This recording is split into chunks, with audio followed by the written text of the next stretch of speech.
Hey, hola a todos, ¿cómo están?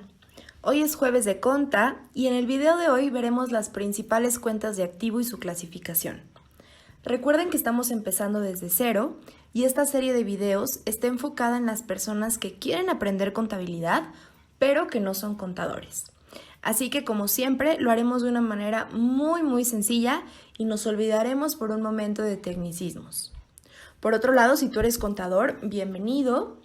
Por supuesto que espero que estos videos te sirvan y te sirvan como repaso, y en caso de que nos quisieras ayudar a aportar tus comentarios, con gusto son bienvenidos. La clasificación de los activos debe de ser de acuerdo a su disponibilidad. Cuando hablamos de disponibilidad, nos estamos refiriendo a qué tan fácil es convertir cierto bien en efectivo. Por lo tanto, una mayor disponibilidad significa que será más fácil su conversión en dinero, mientras que una menor disponibilidad va a hacer referencia a que la conversión en dinero nos tomará más tiempo. Normalmente este tiempo de corto o largo tiempo, consideramos un corto tiempo de un día a 12 meses, de un día a un año, y consideramos que nos tomará más tiempo o que su grado de disponibilidad será menor cuando nos toma más de un año, es decir, de 3 meses en adelante. Y atendiendo a su disponibilidad, los activos se van a clasificar en 3 grandes grupos: activo circulante, activo fijo y activo diferido o cargo diferido. En el balance general, en el caso del activo circulante, lo primero con lo que nos vamos a encontrar va a ser con la caja y los bancos. Si tú has tenido oportunidad de revisar balances generales de ciertas empresas, te vas a poder dar cuenta, o seguramente te diste cuenta, que aunque las empresas sean muy diferentes y tengan giros totalmente diferentes, siempre en tus activos vas a tener a la caja y a los bancos como la primera cuenta de tus activos. ¿Por qué es esto? Porque estas cuentas aparecen primero porque son valores disponibles para la empresa. Es decir, no necesitan ninguna conversión en efectivo porque de hecho ya son efectivo. Me explico, por ejemplo, aunque el dinero que tú tienes en el banco no lo tienes en tus manos en este momento, basta ir a un cajero para retirarlo y tenerlo, o bien también puedes hacer uso de él haciendo una transferencia bancaria. Entonces es muy fácil utilizarlo porque lo tienes ahí, es tuyo. ¿Vale? Por lo mismo es muy importante recalcar que estas cuentas deben de estar en números positivos siempre. Y esto tiene mucha lógica porque tú no podrías tener en tus bancos un dinero en negativo. O tienes el dinero o no tienes el dinero. ¿Me explico? Igual en efectivo. O tienes 100,000 pesos en efectivo, por ejemplo, o no tienes ese dinero. Entonces no es lógico considerarlo. ¿Vale? Y aunque al momento de hacer la suma de los activos, si tú lo tienes en negativo, restará, pues no se debe de considerar porque no lo tenemos. Y acuérdate que los activos son recursos de la empresa, es algo que tú posees y que es tuyo. Si está en números negativos, quiere decir que no existe, porque no podemos tener el dinero en números negativos. Y otra cosa, otro razonamiento que podemos sacar de esto, es que si el número está negativo es porque probablemente lo deban a otra institución o a otra persona. ¿Ok? Entonces, con lo que nos tenemos que quedar de bancos y caja es que son nuestras primeras cuentas de activo, siempre tienen que estar en positivo y tienen mucha rotación. Este dinero es fácil, este efectivo es fácil utilizarlo, ¿vale? Después, almacén o inventario de mercancías. Esta cuenta aparece despuesito de bancos y caja, normalmente, porque es muy sencillo convertirla en dinero también. ¿Vale? Aquí lo que vamos a guardar va a ser nuestra mercancía que posteriormente vamos a vender. Simplemente sirve como un almacén, debe de llevar un registro y por supuesto que dependiendo del giro de la empresa se le va a dar un tratamiento diferente. Pero a grandes rasgos es esto. Tú guardas tus mercancías en cierto almacén y ese almacén que tú tienes considerado, bueno, pues cada vez que vendas va a ser cuando vas a tocar esa cuenta. Entonces podemos concluir que esta cuenta está en constante rotación. Tú compras material, lo almacenas y cuando vendes sale de ahí. Y así se repite el proceso, está en constante rotación. ¿Ok? Consideramos esta cuenta de activo como una cuenta de alto grado de disponibilidad por lo que te digo de tus ventas. Normalmente si tú compras un inventario, muy probablemente no lo vas a comprar para un tiempo que tú no creas que lo puedes vender. Esto es, por ejemplo, si tú te dedicas a vender libros, tú normalmente vas a hacer un análisis de cuántos libros vas a vender en un mes, entonces, o en un año. Entonces, dependiendo de ese análisis, va a ser la cantidad de libros que vendas. Entonces, muy probablemente, ese inventario va a estar en rotación constante.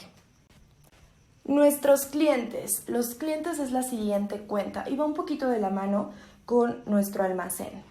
Bueno, esta cuenta es muy importante y va a tener un grado de disponibilidad alto dependiendo de nuestras políticas de cobro como empresa. En los clientes vamos a registrar todas las ventas que hacemos a crédito. Es decir, nosotros vendemos cierto producto y acordamos con el cliente que esa venta, digamos, se va a pagar, ese dinero se va a pagar en cierto periodo de tiempo, probablemente 30 días. No sabemos, dependiendo de la política de la empresa. Por lo mismo es muy importante que las empresas tengan muy claro cuáles son sus periodos de cobro y tengan un registro muy claro de estos clientes para que esta cuenta se mantenga en rotación constante. Poco a poco vamos a ir entendiendo las implicaciones de los clientes, qué pasa cuando no nos pagan, qué pasa cuando nos pagan antes, etc. Pero ahorita es importante comprender que los clientes es, de acuerdo al activo, es una cuenta de alto grado de disponibilidad. Porque pues estamos esperando que los clientes nos paguen a tiempo y nos paguen en cierto periodo de tiempo, como te comentaba, que ya la empresa tiene considerado ese dinero.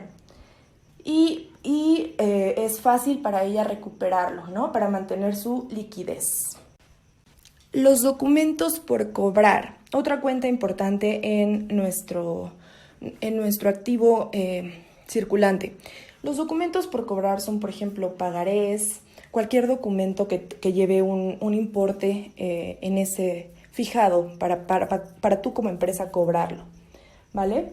Y esta cuenta está normalmente registrada en activo circulante por la misma razón que los clientes, porque las empresas tienen políticas de cobro relativamente cortas para mantener su liquidez, ¿vale? Y su recuperación, por lo regular, también es muy corto.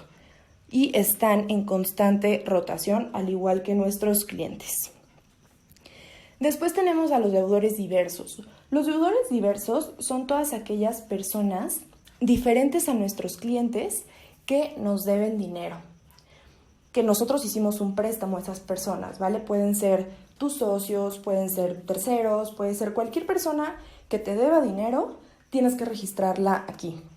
Y como te comento, es distinto a tus clientes porque no le estás vendiendo mercancía, le estás prestando dinero, le estás prestando cierta cantidad de dinero y pues eventualmente le tienes que cobrar. A ver, ahora es importante entender que estas cuentas, tanto clientes, documentos por cobrar y deudores diversos, dependiendo de su vencimiento, del periodo de cobro que tú hayas establecido como empresa, vamos a considerarlas como activo circulante o como activo fijo, ¿vale? Como te comentaba al principio, el activo circulante tiene que ser normalmente de un día a un año. Cuando ya es más, pues normalmente un ejercicio dura, no normalmente, siempre un ejercicio dura un año.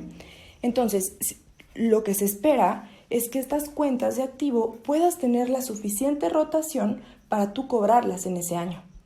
Cuando tú no las puedes cobrar en ese año, bueno, pues entonces se van a pasar a activo fijo porque ya es más difícil cobrarlas. No te estoy diciendo que nunca las vas a cobrar porque probablemente sí, pero no lo tienes tan fácil el dinero, ¿sabes? No, su grado de disponibilidad no es fácil.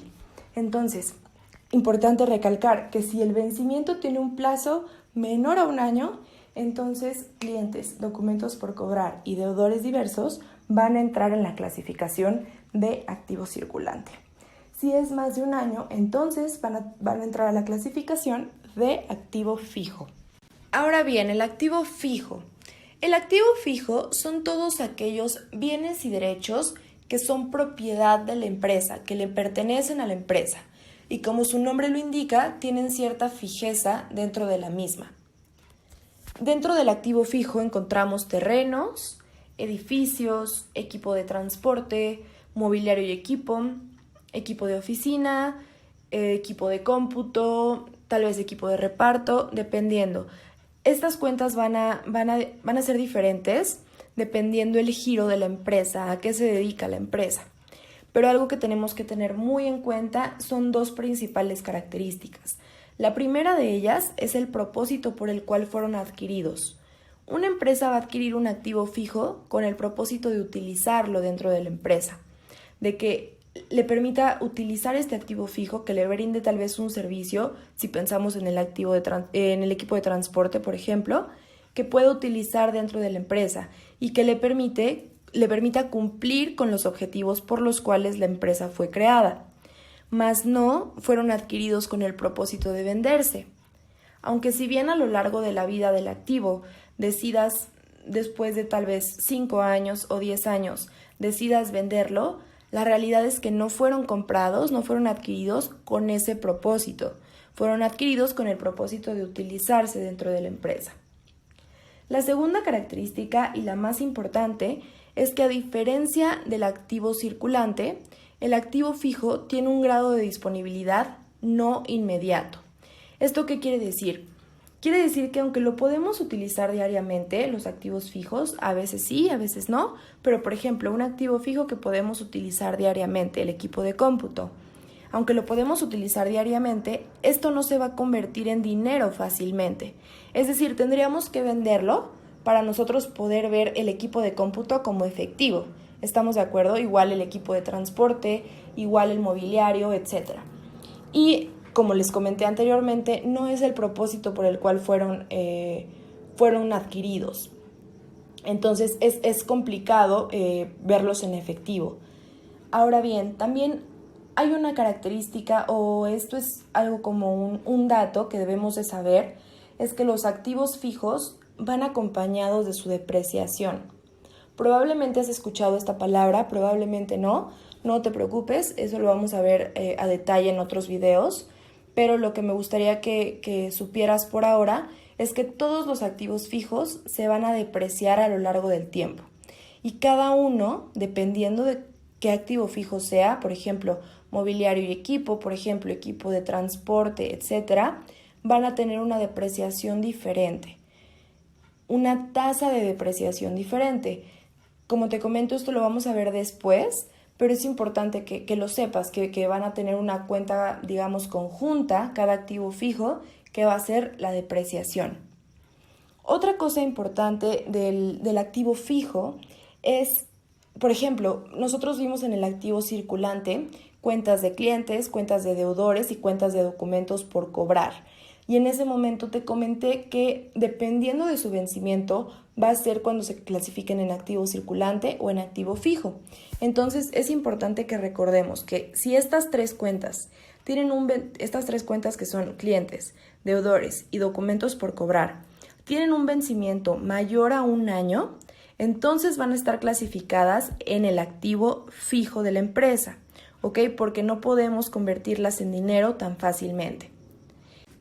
Dentro del activo fijo, también esto es muy importante, van a entrar las acciones, los bonos y otros títulos de crédito, por ejemplo, pagarés que la empresa adquirió. ¿Por qué? Porque son inversiones permanentes, es decir, no se han adquirido con el objeto de venderlas, sino que tienen una conversión en dinero rápida para ser consideradas acciones, bonos y pagarés, pero no tan rápida para ser considerados activos circulantes. ¿Me explico? Entonces, por ejemplo, en el caso de acciones, bonos y otros títulos de crédito que sean con un vencimiento mayor a 12 meses, entonces van a estar clasificadas en nuestro activo fijo. Por último, nuestros activos diferidos.